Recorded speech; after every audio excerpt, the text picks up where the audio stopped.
وقال الشيطان لما قضي الأمر إن الله وعدكم وعد الحق ووعدتكم فأخلفتكم وما كان لي عليكم من سلطان إلا أن دعوتكم فاستجبتم لي فلا تلوموني ولوموا أنفسكم ما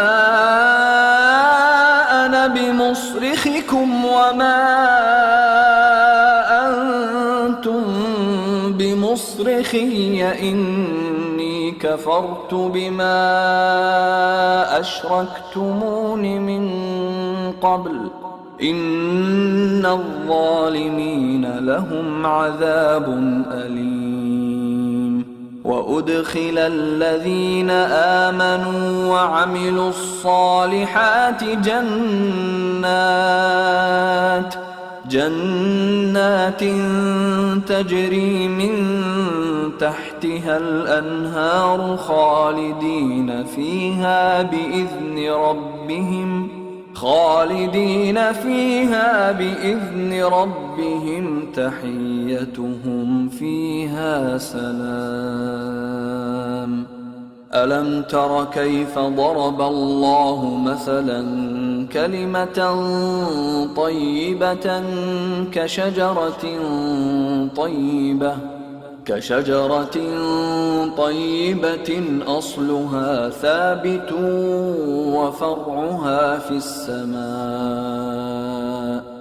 تؤتي أكلها كل حين بإذن ربها ويضرب الله الأمثال للناس لعلهم يتذكرون ومثل كلمة خبيثة كشجرة خبيثة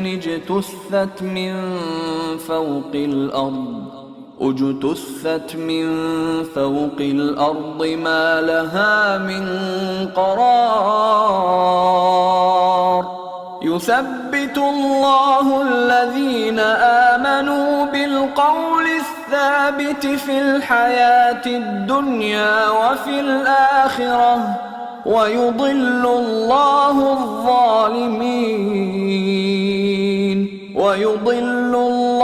الظالمين ويفعل الله ما يشاء. اور جب حساب کتاب کا کام فیصل ہو چکے گا تو شیطان کہے گا جو وعدہ اللہ نے تم سے کیا تھا وہ تو سچا تھا اور جو وعدہ میں نے تم سے کیا تھا وہ جھوٹا تھا اور میرا تم پر کسی طرح کا زور نہیں تھا. ہاں میں نے تم کو گمراہی اور باطل کی طرف بلایا تو تم نے جلدی سے اور بے دلیل میرا کہنا مان لیا. تو آج مجھے ملامت نہ کرو، اپنے آپ ہی کو ملامت کرو. نہ میں تمہاری فریاد رسی کر سکتا ہوں اور نہ تم میری فریاد رسی کر سکتے ہو. میں اس بات سے انکار کرتا ہوں کہ تم پہلے مجھے شریک بناتے تھے. بے شک جو ظالم ہیں ان کے لیے درد دینے والا عذاب ہے. اور جو ایمان لائے اور عمل نیک کرتے رہے وہ بہشتوں میں داخل کیے جائیں گے جن کے نیچے نہریں بہہ رہی ہیں. اپنے پروردگار کے حکم سے وہ ہمیشہ ان میں رہیں گے.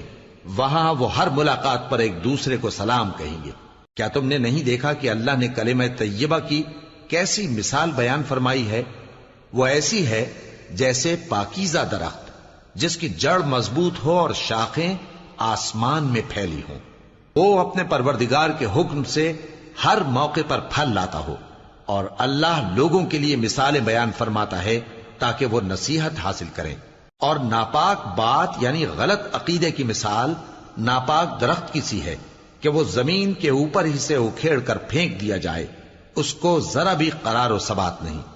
اللہ مومنوں کے دلوں کو صحیح اور پکی بات سے دنیا کی زندگی میں بھی مضبوط رکھتا ہے اور آخرت میں بھی رکھے گا. اور اللہ بے انصافوں کو گمراہ کر دیتا ہے اور اللہ جو چاہتا ہے کرتا ہے.